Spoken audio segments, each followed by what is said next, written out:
Good morning বন্ধুরা, শুভ সকালে দিনের কাজ সেগুলো তোমাদের সঙ্গে শুরু করলাম। আর দেখো সকালবেলা এসে কড়াতে তেল দিয়ে দিলাম, আর তেল দেওয়ার পরে দিয়ে দেবো এখানে জিরে ফোড়ন, আর দিয়ে দেবো এখানে বাঁধাকপি।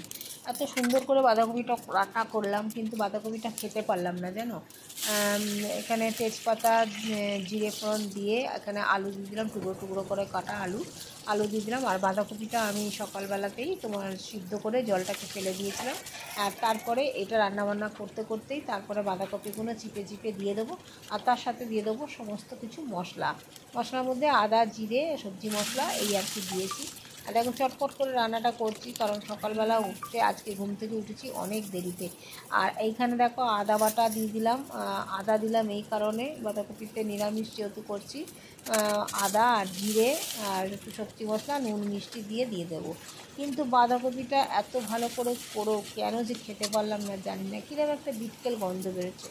আসলে সময়ের বাঁধাকপি এটা তো নয়, অসময়ে বাঁধাকপি খাচ্ছি, তো সেই কারণে হয়তো আমার রান্নাটা আজকে মানে একদম যাচ্ছে তাই হলো, বুঝেছো, এই আর কি। তো যাই হোক, বাঁধাকপিটা চটপট করে নিলাম। আর তোমরা তো সবাই জানো রান্না করি আর কাজ করি। ওইদিকে আমিষের মধ্যে খালি বসিয়েছি খালি ভাতটা, কারণ আমার সঙ্গে যে খায় তাকে তো আমাকে ভাতটা দিতেই হবে।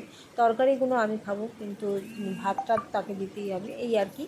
তো সমস্ত মশলাপত্র, চিনি, নুন, মিষ্টি সব দিয়ে দিয়েছি। দিয়ে তরকারিটা রাঁধে একেবারে দিয়ে দেবো প্রেশারে একটা সিটি হয়ে গেলে, বাঁধাকপিটা সিদ্ধই ছিল, আর এদিকে আলুটা সিদ্ধ দরকার ছিল, কিন্তু যেভাবে আমি সিদ্ধ করেছি আমি তাড়াহুড়োর জন্য প্রেশারে দিয়ে দিলাম। এটাকে প্রেশারে দিয়ে কড়াটা আবার এখানে বসিয়ে দিচ্ছি। মনে হচ্ছে না তোমাদের কত তাড়াতাড়ি কাজটা হচ্ছে, একদম দশভুজার মতো কাজ করছি। কারণ কারণ এইটা যদি আমি একটু স্পিডে না করি তাহলে তোমাদেরও দেখতে বোর লাগবে, আর রান্নাটা যেমনি যতক্ষণ ধরে করি ততক্ষণ ধরে করতে এবং দেখতেও তোমাদের বোরিং লাগবে বলেই আমি তাড়াতাড়ি করে করলাম। আর এদিকে বাঁধাকপিতে ঘি দিয়ে বাঁধাকপি নামিয়ে দিলাম, দিয়ে ওই ঘরে পাখাতে ঠান্ডা করতে দিলাম। আর এখানে অল্প একটু ডাল করে নিয়েছিলাম প্রেশারে সিটি মেরে, এটা তোমাদের সঙ্গে শেয়ার করা হয়নি। আর একটা ছোট্ট উচ্ছে ছিল, সেই উচ্ছেটা দিয়ে ডালটা করে নিলাম। আর এখানে মুগ ডালটা ফুটে গেলে তারপরে এখানে আমি পটল আলু দিয়ে তরকারিটা বসিয়ে দেবো। কারণ পটল আলু দিয়ে তরকারিটা যদি দেওয়ার কথা ছিল ছোলা, কিন্তু ছোলা বার করে রেখেও ছোলা দিইনি, এই আর কি। তা তোমরা দেখো, এবার পটল আলুর তরকারিটা করবো, রান্নাবান্না দেখো। তারপরে তো আমরা সারাদিনের ব্লগের মধ্যে থাকবে, পার্লার চলে যাই, পার্লারে গিয়ে তোমাদের একটু খাওয়া দাওয়া দেখাই, আর কিছু কাজ দেখায় না। আর দুদিন ধরে মধুশ্রী যেহেতু আসছে না, সেহেতু কাটিং হয়েছে, আইব্রো হয়েছে, তো আমি তোমাদেরকে কিছু দেখাতে পারি না, কারণ ভিডিওটা ধরে থাকলে তাহলে আমি ভিডিওটা তোমাদের সঙ্গে শেয়ার করতে পারি। আর বন্ধুরা, তোমরা বুঝতেই পারছো যে আর দুদিন ধরে আমি আমার মোবাইল স্ট্যান্ডও নিয়ে যাচ্ছি না, কাঁধে প্রচুর ব্যথা বেড়েছে, যত ব্যাগের মধ্যে জিনিস নেবো তত ভারী হবে, এই আর কি। আর এই নিরামিষ তরকারিটা কিন্তু খুব সুন্দর খেতে হয়, দুটো বিষয় এতই তাড়াতাড়ি থেকে, আর তাড়াতাড়ি হবেই না বা কেন বলো তো। আজকে যেন ঘুমের ওষুধ খেয়ে কটায় ঘুমছে, প্রতিদিন আমার 2:30, 3টে, 3:30 বাজছে রাত্রে ঘুমোতে, আর উঠতে হয়ে যাচ্ছে 8:30, 9:15, 9টা, আজকে উঠেছি 9:15। আর এক ফোঁটাও আমার খাবার জল ছিল না। আর যেহেতু বাড়িতে আমাদের খাবার জলের কল নেই, আগে ছিল, ওটাকে বুঝিয়ে দেওয়া হয়েছে, মানে বাথরুম হয়ে গেছে ওই জায়গাটা, তো সেই কারণে আর বড্ড নিচু হয়ে জল নিতে হতো, ওটাতে অসুবিধা হতো। ওই জন্য বাড়ির পাশেই কল আছে, একদম চট করে গিয়ে বোতল বালতি করে নিয়ে চলে যাই, আর বোতলগুলো ভরে নিয়ে চলে আসি। আর তখন সবার আগে ভাবলাম না, আগে গিয়ে আমি জলটা চট করে গিয়ে আগে খাবার জলটা তুলে নিয়ে এসে তারপরে কিন্তু রান্না করছি। দেখছো প্রত্যেকটা জানলায় আমার বোতলগুলো ভরা, এই এতগুলো বোতল খালি হয়ে যায়। তবে হ্যাঁ, এতগুলো বোতল আমার দুদিন থেকে 3 দিন চলবে, বুঝতে পারছো তাহলে আমি কতটা জল খাই। আর এখানে আমার তরকারিটা হয়ে গেছে। এইবার দেখো আমি ঠাকুর ঘরে উঠছি পুজো করার জন্য, কারণ আজকে একটু মাথাটা ঘষে নিলাম, কালকে সময় পাবো না, আর মাথাটা ঘষে নিলাম একটু কালার করব বলে। আর একটু ফেসিয়াল করার ইচ্ছা ছিল, জানি না মধুশ্রী আসবে কিনা। তো দুপুরবেলা চলে এসে পার্লারে এসে তো যেমন তেমন আসার তেমনি এসেছি। সকাল থেকে তোমাদেরকে আর যা রান্নাবান্না দেখিয়েছি আর আমি সামনে আসিনি। তো এখন তোমার পার্লারে এসে, তো কালকে যেহেতু বিয়েবাড়ি আছে পলাশে, এই যে আইব্রোটা একটুখানি রত্না এসেছিলো, রত্নার আইব্রোটা একটু আমি করে দিলাম, ও আমার আইব্রোটা করে দিল। তো আমার মোটামুটি যারা করে প্রত্যেকে কেটেই দেয়, মোটামুটি অনেক কেটে যায় আমার, আর রত্নার হাতে আমার লাগেও কম আর কাটেও কম। তো এখানে একটুখানি কেটেছে, কারণ আমার স্কিন খুব পাতলা তো তাই জন্য। আর চলো কী খাবার এনেছি তোমাদের সঙ্গে একটু শেয়ার করে খেয়ে নেবো, কারণ সকাল থেকে কিচ্ছুই খাইনি, তো রাত্রি সে খেয়েছি। চলো ব্যাক ক্যামেরা দেখাই কী খাবার এনেছি। এখানে কুমড়ো আলু পটল দিয়ে যে তরকারিটা করেছি সেটা এনেছি, আর এখানে বাঁধাকপি এনেছি। বাঁধাকপিটা গরম জলে ধুয়ে ফেলে দিলাম, তবু একটা বাজে গন্ধ বেরোচ্ছে বাঁধাকপি দিয়ে। আর এখানে এনেছি 3টে মিষ্টি। ঠিক আছে, তো চলো খাওয়া দাওয়া করে নিই, তারপরে আসছি। বন্ধুরা এখন 8টা বাজে, তো এখন বেরিয়ে যাব। আর দেখো তোমাকে কি বলবো, তোমাদের একটু মাথায় কালার করতে হতো, যাই হোক কালকে পলাশের বিয়ে। আর কালকে অনেকটাই সকালবেলা উঠতে হবে, কাজকর্ম করতে হবে, পূজা আশা করতে হবে, সব কিছু করতে হবে। তার মধ্যে আমার মুখে একটু ফেসিয়াল হলো না। একে বলেছিলাম মধুশ্রীকে যে একটুখানি এসে ফেসিয়াল করে দিস শুক্রবার দিন, তারপর থেকে তো শুক্র শনি দুদিন এলোই না। তো যাই হোক এখন দেখি বাড়িতে গিয়ে আমি একটু ক্রিম দিয়ে ম্যাসাজ করে নেবো, আর কি করবো। আর আর কি বলবো, কালকে তো সারাদিনের ব্লগটা তোমাদের সঙ্গে অতি অবশ্যই যেটা একটা ধামাকা ব্লগ হবে। যদিও বা আমার কাছে ধামাকা হলো, তোমাদের কাছে ধামাকা হয়ে ওঠে না, কারণ তোমরা সেভাবে আমার ব্লগ দেখো না। তো যাই হোক শুরু থেকে শেষ অবধি তোমাদের সঙ্গে কালকে থাকবো। আর আজকেও তো সারাদিন দেখতে পাচ্ছ একা আছি, ভিডিও করতে পারছি না, আমি স্ট্যান্ডটা নিয়ে আসছি না বলে তোমাদের কাজকর্ম দেখাতে পারছি না। তো যাই হোক এখন আজকে আর বাজার যাবো না, বাজার যাওয়াও নেই। আর কি বলবো, আর আর আর আর হচ্ছে গেলেও একটু হতো জানো তো, একটু পাখির ছোলা টোলাগুলো নেই, যাক পরে অন্যদিন নয় আমি কিনে নেবো। অন্য সোম আছে, মঙ্গল আছে, তো পরশু দিনও আবার হবে না, পরশু দিনকেও কাজ আছে, পরশু দিন ওই এতে যেতে হবে, ফাইল দেখেছি সবাইকে, ওখানে যেতে হবে। তো এই আর কি, সবার সঙ্গে সব কথাবার্তা বলতে হবে। তো চলো ফোন করতে করতে যাবো, অনেক দরকারি ফোন আছে, সেই জন্য তাদের সঙ্গে কন্ট্যাক্ট করে নেবো। কে কে যাবে আমার সঙ্গে, মানে আমি কার কার সঙ্গে যাব, আমার সঙ্গে কে যাবে না, আমি রাস্তাঘাট অত চিনি না, তাই জন্য আমাকে নিয়ে কে কে যাবে সেইগুলো সব তাদের সঙ্গে কন্ট্যাক্ট করবো, কথা বলবো, এই আর কি। তো চলো যাই এখন, তারপরে তোমাদের সঙ্গে আবার রাতে বাড়িতে গিয়ে কথা হবে, সন্ধ্যে টন্ধে দিই তারপরে কথা হবে। ঠিক আছে, তো চলো। তোমরা জানোই প্রত্যেক দিনের মতো বাড়ি আসার পর আমার অনেক কাজ থাকে। তো ওই যখন আজকে আইব্রোটা আমি করেছি তোমাদের তো দেখেছি কিনা মনে পড়ছে না, যাই হোক আজ রত্না এসেছিলো, আর রত্নার হাতে আইব্রো করলে বেশ আমার ভালোই হয়, তবু মনে হয় একটু যে এদিকটা একটুখানি মনে হচ্ছে আর একটু হতো। তো যাই হোক যেইভাবে হোক, একদম অপরিষ্কার ছিল, তার থেকে তো ভালো যে আইব্রোটা হয়ে গেছে। আর চলো রাত্রিবেলা আমি একটু মুখে ক্রিম ম্যাসাজ করে নেবো, আর কি পরবো না পরবো সেগুলো সব বার করে রাখতে হবে, কারণ কালকে 11th আওয়ারে ওই সমস্ত হবে না, কালকে সকাল থেকে একটু চাপ আছে। তো সকাল সকাল উঠে কাজকর্ম করতে হবে, পুজো করতে হবে, 12টার মধ্যে পলাশদের বাড়ি যেতে হবে। তো চলো সাথে থাকো, আজকের ব্লগটা তো আজকেই শেষ, কালকের ব্লগটা তোমাদের সঙ্গে শুরু করব। আর এই যে দেখো, এই যে গোদরেজের একটা ড্রাগ ব্রাউন খুঁজছিলাম, ছিল না, তাই একটা ব্ল্যাক কালার কিনে নিয়ে চলে এলাম। অগত্যা কালার করেছি কিন্তু সেরকম হয়নি, ঠিক আছে।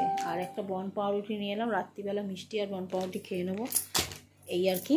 তো চলো এখন সন্ধে টন্ধে দিই, সন্ধে টন্ধে দিয়ে তারপরে কি পরবো না পরবো, গয়নাগাটি শাড়ি সেগুলো সব বাজবো। তো চলো সাথে থাকো।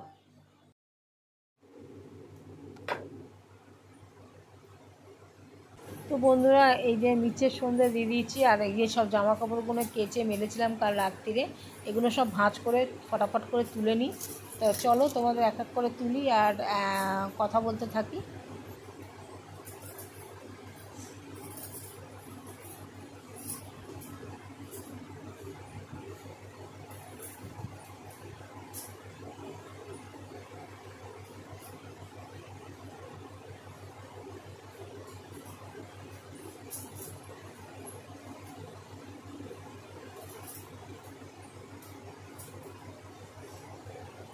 অনেকে আমায় বলেছো যে তুমি যে ঘরে জামা কাপড় মেলো সেগুলো দেখতে বাজে লাগে ভিডিওর মধ্যে। এটা সত্যি কথাই বন্ধুরা, সেটা আমিও জানি, ঘরের মধ্যে জামা কাপড় মেলে বিচ্ছিরি দেখতে লাগে, কিন্তু কোনো উপায় নেই জানো তো, সকাল থেকে যেহেতু আমরা থাকি না, তো বৃষ্টি পড়লে কে তুলবে বলো, আবার পুরো ভিজে যাবে, আবার রাত্রিবেলা তোলো, তো অত তো সময় নেই না, যার ফলে এই বৃষ্টির দিনে বলো আর এমনি দিনে বলো আমি নিচের বারান্দায় মেলে দিই, আর যেগুলো অনেক কাঁচা হয় তখন গরমকালে শীতকালে তোমার ছাদে মেলি, কিন্তু জানি যে রাতে এসে তুলে নেবো, কিন্তু এটা তো কিছু করার নেই না। তো যাই হোক, জামা কাপড়গুলো ভাঁজ করে নিলাম, আর এখন কী শাড়ি পরবো সেগুলোই একটু বেছে নেবো। শাড়ির জায়গাটার দেখো কী অবস্থা, কত প্যাকেট প্যাকেট প্যাকেট রেখে আমার ভালো ভালো শাড়ি সব মানে একদম গুটিয়ে মুটিয়ে একাকার হয়ে গেছে। তাই কী করবো ভাবলাম, একটা শাড়ি বার করলাম, কিন্তু শাড়িটা একটু চুমকি চামকা ছিল, তো সে কারণে একবার ভাবলাম পরবো বলে বার করেই নিলাম। করে নিয়ে তারপর ভাবলাম না, এই শাড়িটা রেখে আমি অন্য একটা শাড়ি বার করি। তো যাই হোক, বুসুনের একটা শাড়ি বার করলাম পরবো বলে বেছে বেছে। তো সেটা ও আর পরতে দিল না, ও বললো না আমার শাড়ি তুমি পরবে না। তো যাই হোক, ও যখন পরতে দিল না, আমিও আর ওকে তেলাইনি। তো আমি ওই শাড়িটা ওকে সঙ্গে সঙ্গে দিয়ে দিয়েছিলাম। আর আমার শাড়ি যেগুলো আছে আমি অনেকবার পরেছি বলেই পরতে চাইছিলাম না, তো আমিও এখানে সব শাড়িগুলোর মধ্যে ঢুকিয়ে দিলাম। তো এখানে দুটো শাড়ি বার করে নিলাম কালকে পরার জন্য। তো এই শাড়িটা বার করেছিলাম পরার জন্য, যে হালকা ফুলকা আছে, পরে চলে যাব গায়ে হলুদে। তো যাই হোক, তারপর ওখান থেকে এক জায়গায় যাওয়ারও আছে, দিদি বাড়ি যাবো। তো আবার শাড়িটা ঢুকিয়ে দিলাম, দিয়ে আবার একটা অন্য শাড়ি বার করলাম, করে পরলাম। আর এদিকে আমার কী অবস্থা হচ্ছে জানো, শাড়ির ম্যাচে যে ব্লাউজ, তো প্রত্যেকটা শাড়ির প্রত্যেকটা ব্লাউজ আছে, কিন্তু এদিকে ঘটনা ঘটেছে কি, যে আমার ব্লাউজগুলো আর গায়ে হচ্ছে না। আমার একদম মানে যদি আমার মায়ের হাতের ব্লাউজ, ওই যেটা বলেছি যে আমার মা অনেক অনেক জায়গা রেখেছে ব্লাউজে, তো সেই কারণে এই ব্লাউজগুলো একটু খুলে নিলেই কিন্তু হয়ে যাবে। তাই এই সমস্ত কাজ করে যে শাড়ি টাড়িগুলো বার করে নিলাম, আর বার করে নেওয়ার পর তারপরে আমি সমস্ত কিছু ইয়ে কী বলে গয়নাগাটিগুলো আস্তে আস্তে বার করে নিলাম।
গেছে, হাত পড়ে গেছে। কালকে চলে যাস কিন্তু।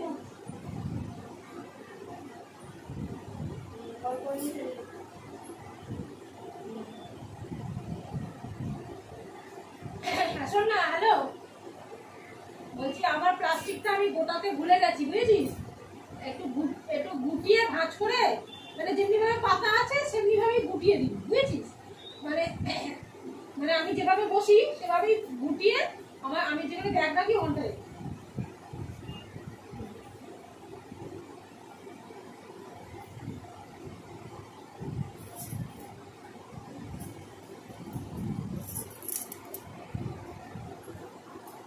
তো বন্ধুরা, নবরত্ন হার সব খুলে রাখতে বলেছে, তাই খালি এই মাদুরিটা, এই যে এই মাদুরিটা পরবো, মার ঘুমিয়ে মাদুরির মধ্যে ঢুকিয়ে নেবো। আর কালকে সকালে গয়না পরার জন্য যেগুলো বার করে রাখলাম সেগুলো হচ্ছে সোনার কানেরটা খুলে রাখলাম। এই দেখো, এই কানেরটা পরবো। আচ্ছা, আর সাথে পরবো গলায় এই হারটা, সোনার হারটা একটা আছে, এই হারটা আর এইটা করবো, দুটো করবো। আর হাতে তো এই চুড়িগুলো শ্রাবণ মাস বলে খুলতে পারবো না, তাই জন্য এই দুটো বালা সামনে পরে নেব, রাতেও তাই করবো। আর এই যে কোমর বন্ধনী, আর এই দেখো এইটা হচ্ছে কোমর বিছে, এটা সকালে করবো না, সকালে তো গজ্জার সারবো না, রাতে সারবো, রাতে এটা করবো। এই করতে যখন যাবো তখন এটা বৌভাতেও করবো, আর এতেও করবো, তোমার দিনের বেলাও করবো, ঠিক আছে? তো এইগুলো আপাতত বার করলাম। এখন জানি না, বুঝুনের একটা শাড়ি বার করেছি, আর সেই শাড়িটা পরবো, কারণ আমার শাড়িগুলো আমি অনেকবার পরেছি, আর এখন তো আমি শাড়ি টাড়ি কিনি না, যার ফলে আমার শাড়িগুলো বহু বছর মানে পরে ঝাল্লা করে দিয়েছি শাড়ি, বিয়েবাড়ি পরার শাড়ি। তো চলো, এটা তো দেখেই নিলে, এই গয়নাগুলো আপাতত গুছিয়ে রাখি, তাহলে সকালে সুবিধা হবে পড়তে, তারপরে আসতে যাও।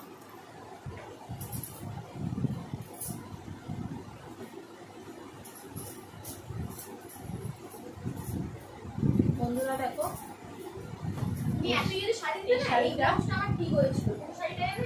এই শাড়িটা আমি রাত্রিবেলা পরি, আমি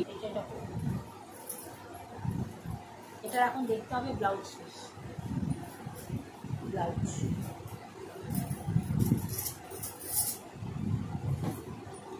আর এই শাড়িটা রাতে পরি,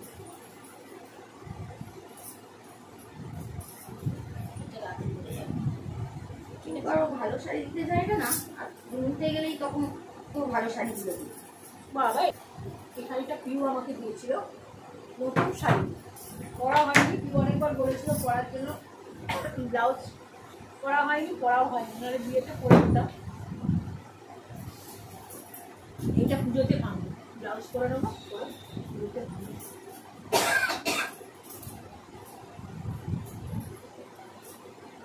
ডুয়েল টোন আছে, খুব সুন্দর শাড়িটা।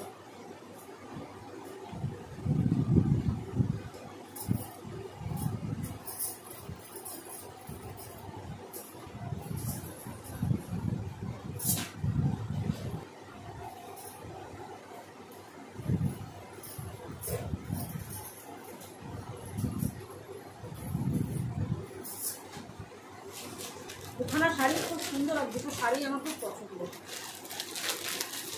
শাড়িটা খুব ব্যাপক সুন্দর। ওটা অনেকবার পরেছি, তোমরা দেখেছো হয়তো আমার ভিডিওতে, বিবাহিত বাড়ি গেছি যখন পরেছো অনেকবার। তো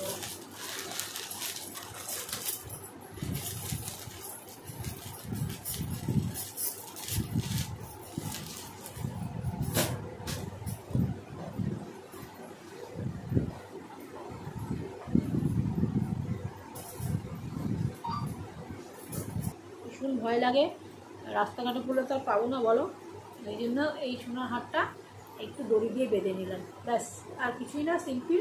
আর যা গলায় হার পাচ্ছিলো মানুষ সব খুলে দিতে বলেছে, আংটিও সব খুলে দিতে বলেছিলাম, তো এই জন্য এইটা আংটিগুলো পরলাম, মুক্ত খুলে দিতে বলেছে, চুড়ি খুলে দিতে বলেছে, সবই খুলে দিতে বলেছে। তো যাই হোক, এইটা আংটি পরলাম, মাঝখানে একটা হীরের আংটি পরলাম, এই দেখো, এটা আমার মায়ের, এই হীরের আংটিটা পরলাম। এটা অবশ্য এখন রাত্রিরে খুলে রাখবো, কালকে সকালে চান টান করবো, তো যদি পরে টরে যায় রাত্রে খুলে রাখি, কালকে সকালে করে দেবো, যখন বিয়ে বাড়ি যাবো তখন পরবো। আর এই আর কি, চলো এখন খেয়ে দিয়ে নিই, আর খেয়ে দিয়ে নিয়ে তোমার কাদা দিচ্ছে ওষুধ খেতে হবে। আর কালকে সকালবেলা রান্না করতে হবে না, কালকে কোথাও একটা খেয়ে নেবো। যেহেতু পলাশদের বাড়িতে এই সমস্ত খাওয়া দাওয়ার ব্যবস্থা করছে না, তাই আমরা গায়ে হলুদটা দিয়ে হোটেল ফোটেলে খেয়ে নেবো। আর নিয়ে তারপরে দিদির বাড়িতে 1 সেকেন্ডের জন্য যাব, গিয়ে দরকার আছে, ওপরেও না উঠতেও পারি। তারপর দিদির বাড়ি থেকে গিয়ে তারপরে বাড়িতে আসবো, এসে যে যার মতো আবার সাজগোজ করবো, আবার যাবো। তো চলো ভাইয়ের সঙ্গে একটু কথা বলে নিই, গাড়ি সম্পর্কে কথা বলে নিই, পলাশকে একটু ফোন করে নিই, অনেক কাজ আছে বন্ধুরা, সব করে নিয়ে তারপরে তোমাদের সঙ্গে কথা বলছি। ও আর কথা বলার দরকার নেই, চলো এখনই ভিডিওটা শেষ করে দিই। খাওয়া দাওয়া করে নিই, খাওয়া দাওয়া করে নিয়ে তারপরে কী বলে ওটাকে, তারপরে ভিডিও এডিট করতে হবে, তোমাদের সামনে আনতে হবে, কথা সব জড়িয়ে যাচ্ছে, তোমাদের সামনে আনতে হবে। তারপরে শুয়ে পড়ি, কাল সকালে উঠবো, কাল সকাল থেকে আবার ব্লগ তৈরি হবে, ব্লগ করবো। তো চলো সবাইকে টাটা, গুড নাইট, সবাই সুস্থ থাকো, ভালো থেকে ভগবানকে এই কামনা করি, আমি যদি ভালো থেকে তোমরা এই কামনা করি, টাটা।